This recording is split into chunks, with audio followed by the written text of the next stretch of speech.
Halo Sobat Sip, pada tanggal 1 Maret 2025 nanti kita akan memasuki bulan Ramadan. Dan 1 bulan lagi kita akan merayakan Lebaran atau Hari Raya Idul Fitri. Momen Ramadan dan Lebaran seringkali membuat banyak masyarakat mengeluarkan dana lebih untuk berbagai kebutuhan dan kegiatan.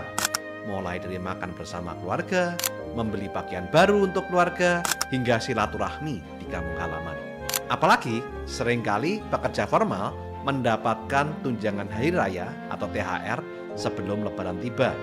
Hal ini akan menjadi booster dana tambahan untuk berbagai pengeluaran tersebut. Hal ini membuat perputaran uang saat bulan Ramadan dan Lebaran akan meningkat, sehingga akan memicu terjadinya pertumbuhan ekonomi, timbulnya peluang bisnis bagi pengusaha UMKM, dan akan menggairahkan pasar saham. Bisnis dan industri apa saja yang akan memiliki peluang dan akan diuntungkan pada momen Ramadan dan Idul Fitri tahun ini?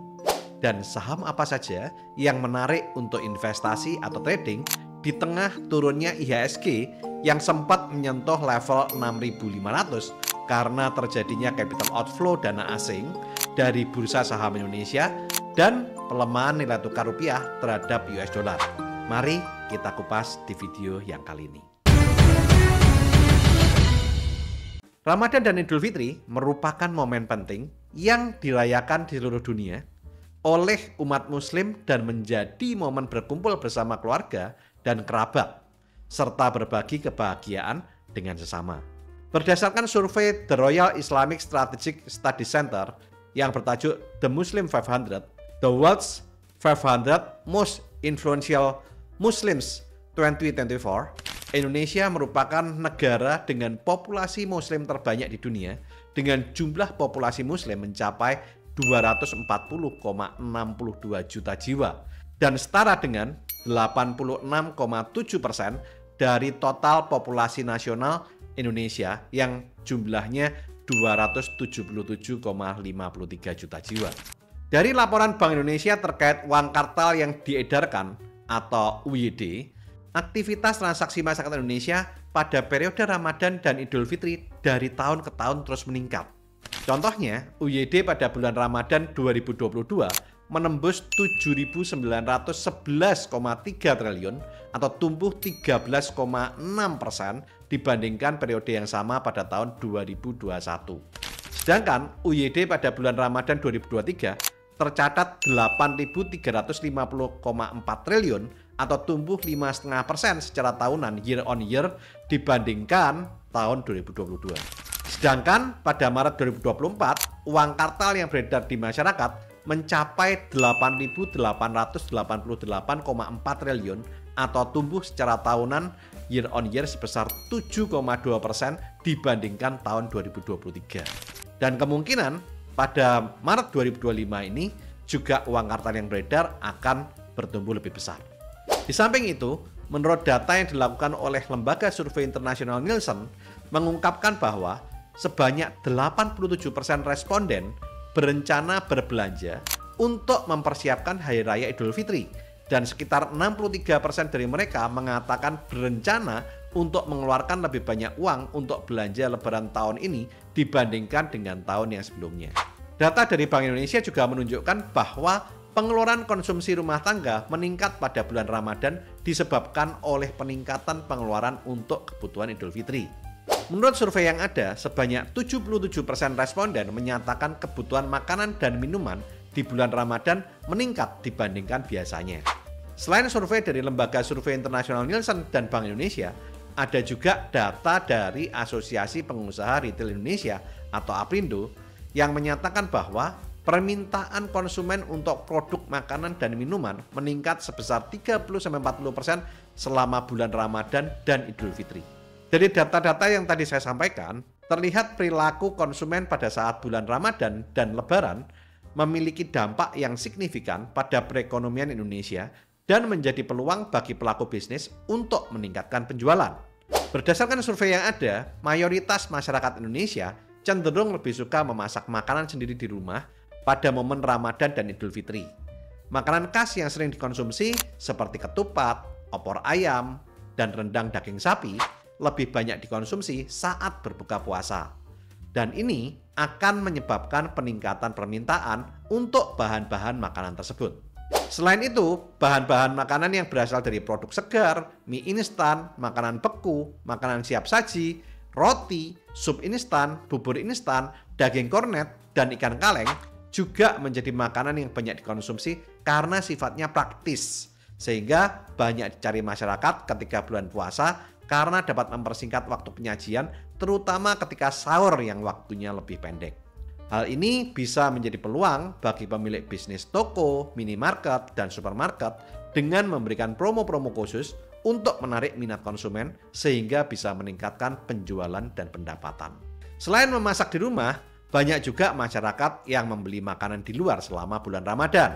Ada beberapa makanan siap saji yang umum dibeli oleh masyarakat saat berbuka puasa maupun sahur, seperti jajanan takjil, ayam goreng, burger dan kentang goreng, makanan khas Jawa, dan makanan khas Padang yang banyak dipesan masyarakat secara pemesanan online, makan di tempat, ataupun take away.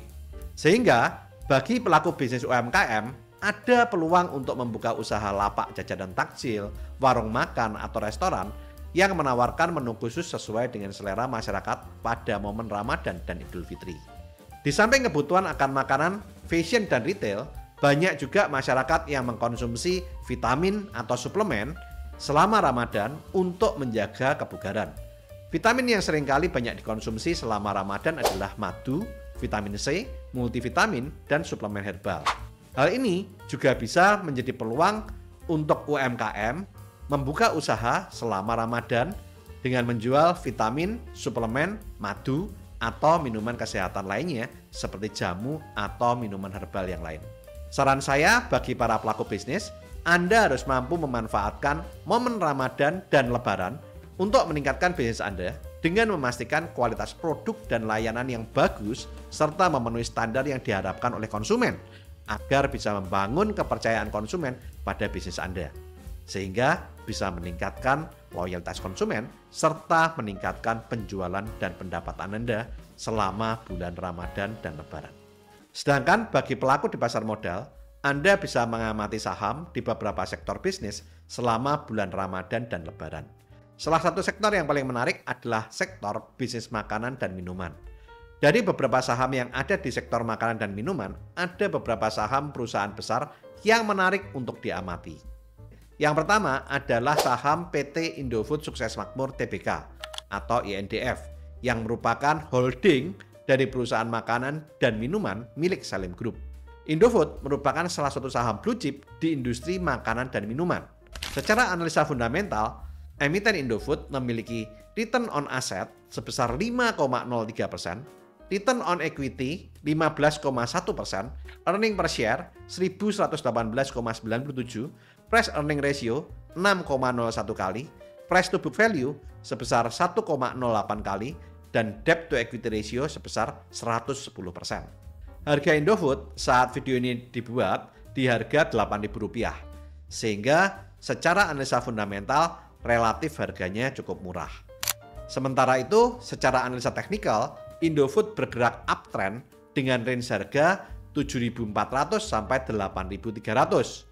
Kalau break dari 8.300 ke arah 9.000 sampai 9.200. Saham makanan dan minuman yang kedua yang cukup menarik adalah saham PT Indofood CBP Sukses Makmur Tbk atau ICBP yang merupakan anak perusahaan dari PT Indofood Sukses Makmur atau INDF dan merupakan produsen dari Indomie, Ciki, Citato, air kemasan Club, susu Indomelek, dan masih banyak yang lain. ICBP juga salah satu saham blue chip di industri makanan dan minuman. Saat video ini dibuat, ICBP di harga 10.750 dan secara analisa fundamental, ICBP memiliki return on asset sebesar 6,51%, return on equity 17,51%, earning per share 931,73, price earning ratio 12,5 kali, price to book value sebesar 2,94 kali, dan debt to equity ratio 93%. Dan secara analisa teknikal bergerak sideways cenderung uptrend dengan support di 11.000 dan memiliki resisten di 11.800, 12.200, dan juga 12.800. Saham makanan minuman ketiga yang menarik adalah saham PT Mayora Indah Tbk atau MYOR yang merupakan perusahaan makanan dan minuman grup dari Mayora Group. Mayora merupakan produsen dari Astor, Torabika, Kopiko, Le Mineral, Coki-Coki, Energen, Beng Beng, Biskuit Roma, dan lain-lain. Saat video ini dibuat, Mayora ada di harga 2.300 dan secara analisa fundamental, Mayora memiliki return on asset 10,5%, return on equity 20,12%, earning per share 120,19, price earning ratio 16,16 kali, price to book value 3,25 kali, dan debt to equity ratio 57%. Secara analisa teknikal, Mayora bergerak sideways dengan range yang cukup lebar dengan support 2250 dan resisten 2420. Dan jika break resisten 2420 akan mengarah ke 2700 sampai 2800. Sehingga harga Mayora yang berada di level harga 2290 saat video ini dibuat berada di area support. Hati-hati kalau break support 2200 bisa mengarah ke 1500 sampai 1800. Di samping perusahaan makanan dan minuman siap saji, ada juga sektor yang terkait makanan dan minuman, yaitu sektor poultry yang memproduksi ayam dan telur. Pada momen Ramadan dan Idul Fitri, masyarakat Indonesia cenderung lebih suka memasak makanan sendiri di rumah untuk sahur dan berbuka puasa. Selain memasak di rumah, masyarakat juga sering membeli makanan di rumah makan selama Ramadan. Makanan yang dikonsumsi seringkali berbahan baku daging ayam dan telur, sehingga permintaan daging ayam dan telur selalu meningkat di bulan Ramadan dan Lebaran dan membuat harga seringkali naik. Hal ini tentu saja membuat sektor poultry mendapatkan keuntungan yang meningkat, sehingga sektor bisnis poultry juga merupakan sektor yang cukup menarik untuk diperhatikan. Dari beberapa saham yang ada di sektor poultry, ada beberapa saham perusahaan besar yang menarik untuk diamati. Yang pertama adalah saham PT Charoen Pokphand Indonesia Tbk atau CPIN, yang merupakan anak perusahaan pakan ternak, produsen unggas, dan udang dari Charoen Pokphand Thailand yang merupakan pemimpin pakan ternak global. CPIN merupakan produsen pakan ternak Charoen Pokphand di Indonesia. Dan saat video ini dibuat, CPIN ada di harga 4.640. Secara analisa fundamental, CPIN memiliki return on asset 4,73%, return on equity 7,02%, earning per share 194,07, price earning ratio sebesar 23,91 kali, price to book value sebesar 2,63 kali, dan debt to equity ratio 32%. Secara analisa teknikal, CPIN bergerak sideways dengan range harga 4.400 sampai 5.800. Sehingga harga saat video ini dibuat 4.640 cukup menarik untuk diamati. Yang kedua adalah saham PT Japfa Comfit Indonesia Tbk atau JPFA yang merupakan perusahaan pakan ternak, penetasan telur ayam, pembibitan ayam, pendistribusian ayam, dan pemrosesan ayam. Japfa merupakan produsen pakan ternak Comfit. Japfa juga memproduksi chicken nugget, Sogut, Tokusen Wagyu Beef, sosis Sones, susu kemasan Real Good, dan makanan beku Kingsley. Saat video ini dibuat, harga Japfa ada di harga 1.970. Secara analisa fundamental, Japfa memiliki return on asset 5,88%, return on equity 13,53%, earning per share 238,31, price earning ratio 8,27 kali, price to book value 1,5 kali, dan debt to equity ratio 78%. Secara analisa teknikal, Japfa bergerak uptrend dengan range harga 1.900 sampai 2.250 dan jika break 2.250 mengarah ke 2.500 sampai 3.000. Harga saham Japfa akhir-akhir ini naik cukup tajam di tengah pelemahan IHSG karena diuntungkan dengan adanya kebijakan program makanan bergizi gratis oleh Bapak Presiden Prabowo. Sehingga harga 1.970 saat video ini dibuat cukup menarik untuk diamati. Yang ketiga adalah saham PT Malindo Feedmill Tbk atau MAIN yang merupakan perusahaan yang bergerak dalam bidang produksi dan perdagangan pakan ternak, terutama pakan untuk ayam boiler atau pedaging, ayam layar atau petelur. Di samping itu, MAIN merupakan produsen parent stock dari DOC atau Day Old Chicks, DOC komersial, dan juga ayam broiler. Saat video ini dibuat, MAIN ada di harga 775. Dan secara analisa fundamental, MAIN memiliki return on asset 6,95%, return on equity 15,04%, earning per share 149,7, price earning ratio 5,17 kali, price to book value 0,99 kali, dan debt to equity ratio 53%. Secara analisa teknikal, MAIN bergerak sideways dan cenderung bergerak uptrend dengan support di 710 dan resisten ada di 810, 870, dan 910. Jika break dari 910 akan mengarah ke 1000 sampai dengan 1200. Sehingga saham MAIN cukup menarik juga untuk diamati. Di samping perusahaan makanan dan minuman yang memproduksi makanan dan minuman siap saji, dan sektor poultry yang memproduksi ayam dan telur, ada juga sektor yang terkait makanan dan minuman, yaitu sektor CPO yang memproduksi minyak goreng, yang biasanya harga, omset, dan labanya juga ikut naik saat bulan Ramadan dan Lebaran. Sehingga sektor bisnis CPO juga merupakan sektor yang cukup menarik untuk diperhatikan. Dari beberapa saham yang ada di sektor CPO, ada beberapa saham perusahaan besar yang menarik untuk diamati. Yang pertama adalah saham PT Astra Agrolestari Tbk atau AALI, yang merupakan anak usaha dari Astra International yang bergerak di bidang pertanian dengan luas kebun kelapa sawit yang dikelola oleh perusahaan mencapai 287.604 hektar yang tersebar di Sumatera, Kalimantan, dan Sulawesi. Saat video ini dibuat, AALI ada di harga 5.925. Dan secara analisa fundamental, Astra Agrolestari memiliki return on asset 3,63%, return on equity 4,73%, earning per share 555, price earning ratio 10,68 kali, price to book value 0,51 kali, dan debt to equity ratio 14%. Secara analisa teknikal, AALI bergerak sideways dengan support 5.500 dan resisten di 6.850 dan 7.000. Saham CPO yang kedua adalah saham PT Perusahaan Perkebunan London Sumatera Indonesia Tbk atau LSIP yang merupakan anak usaha Salim Group yang bergerak di bidang agroindustri. London Sumatera mengelola kebun kelapa sawit, karet, kakao, dan teh dengan total luas 116.053 hektar yang tersebar di Sumatera Utara, Sumatera Selatan, Kalimantan Timur, Sulawesi, dan Jawa.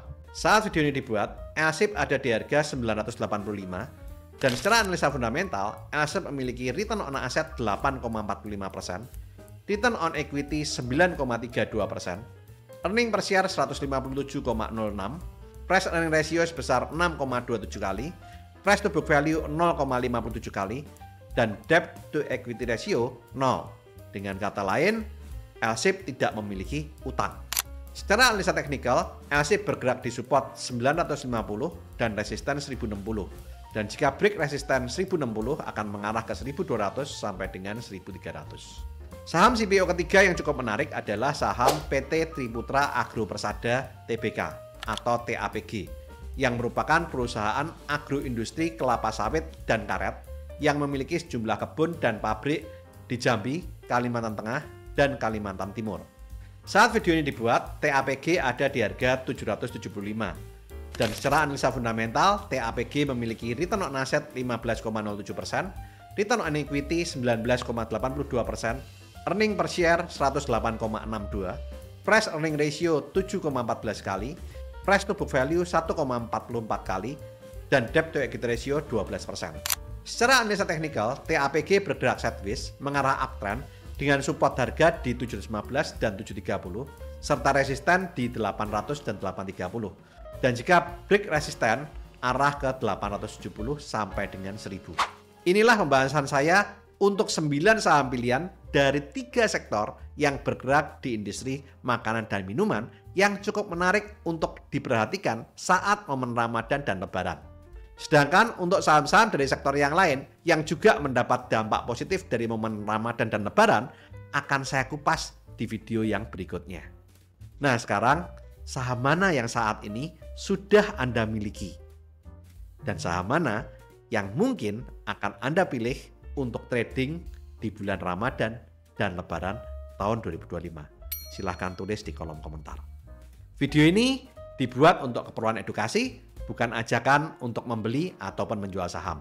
Jika Anda membeli atau menjual saham karena melihat video ini, segala keuntungan ataupun kerugian merupakan tanggung jawab Anda pribadi. Disclaimer on. Oke, lakukan terus saving, investing, protecting agar hidup Anda makin sip. Saya Tony Hermawan Adikaryo, sampai jumpa di puncak kemakmuran.